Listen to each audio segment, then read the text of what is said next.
పున్నమి రాత్రి పిశాచం.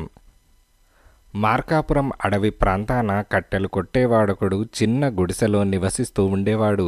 వాడికి పెళ్ళీడుకొచ్చిన చెంపా చుక్క అనే 2 కూతుళ్ళున్నారు. చెంపకు 7 ఏడాది వయస్సులో తల్లిపోయింది. కట్టెలు కొట్టేవాడు దుర్గమ్మ అనే ఆవిడ్ని రెండో పెళ్లి చేసుకున్నాడు. చుక్క దుర్గమ్మ కూతురు. దుర్గమ్మ చెంపను రాచి రంపాన పెట్టేది. ఇంటెడు పని చెంపచేతనే చేయించేది. పైపెచ్చు దరిద్రపు పీనుగా, ముచ్చు మొహమా అంటూ రోజంతా తిడుతూ ఉండేది.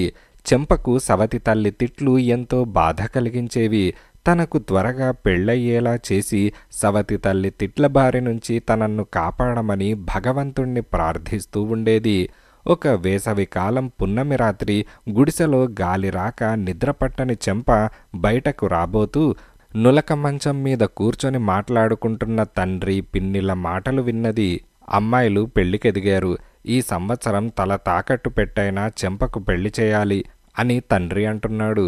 దానికి దుర్గమ్మ మండిపడి, నీకేమైనా మతిపోయిందా?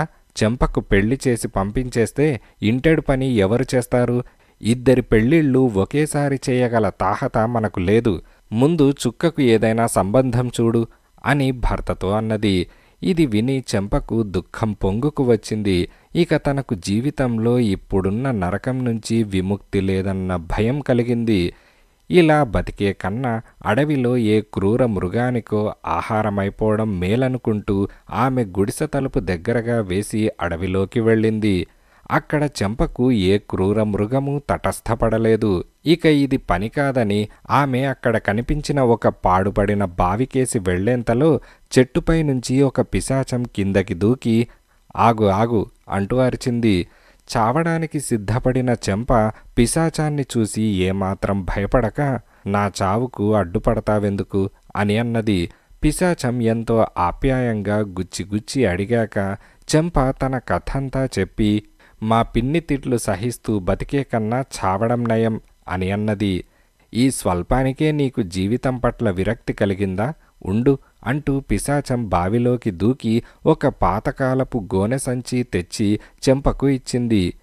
ఇది దేనికి అంటూ చెంప ఆశ్చర్యపోయింది. ఇది దగ్గరుంటే మీ పిన్ని తిట్లు నీకెంతో ఆనందం కలిగిస్తాయి.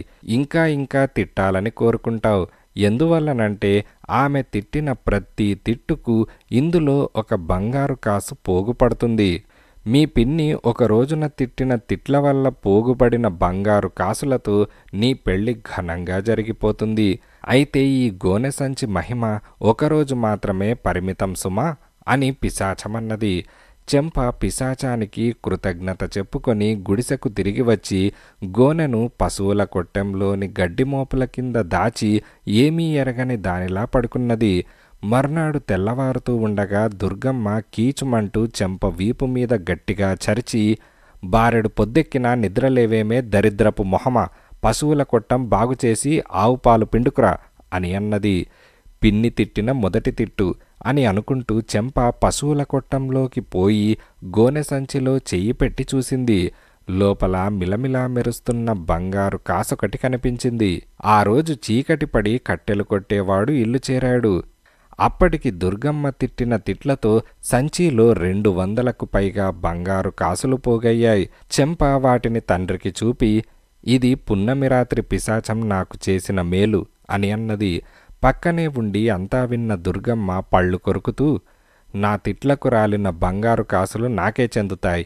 ఈ డబ్బుతో చుక్క పెళ్లి రంగరంగ వైభవంగా చేస్తాను అని అన్నది.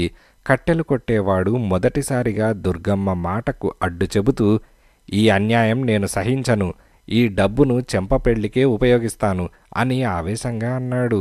దుర్గమ్మ అప్పటికి ఊరుకొని బంగారు కాసుల గోనె సంచిని గుడిసెలో దాచింది. కట్టెలు కొట్టేవాడు చెంపకు పెళ్లి సంబంధాలు చూడసాగాడు.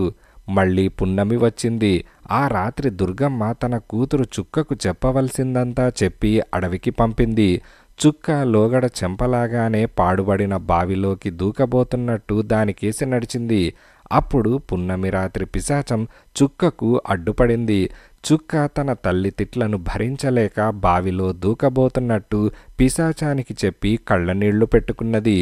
పిశాచం బావిలో నుంచి గోనె సంచి ఒకటి తెచ్చి చుక్కకిచ్చి అంతా చెప్పి, జాగ్రత్త, దీని మహిమ ఒకరోజుకే పరిమితం సుమా అని హెచ్చరించింది. చుక్క పరమానందంతో గుడిసెకు తిరిగి వచ్చింది. సరిగ్గా అదే సమయంలో ఆ దేశాన్నేలే ముసలిరాజు తన ఒక్కగానొక్క కొడుకు విజయుణ్ణి గట్టిగా కసురుతున్నాడు. ఇంతకు అసలు నీకు వివాహం చేసుకోవాలని ఉన్నదా లేదా? నేను త్వరగా నిన్ను పట్టాభిషిక్తుణ్ణి చేసి విశ్రాంతి తీసుకోవాలనుకుంటున్నాను.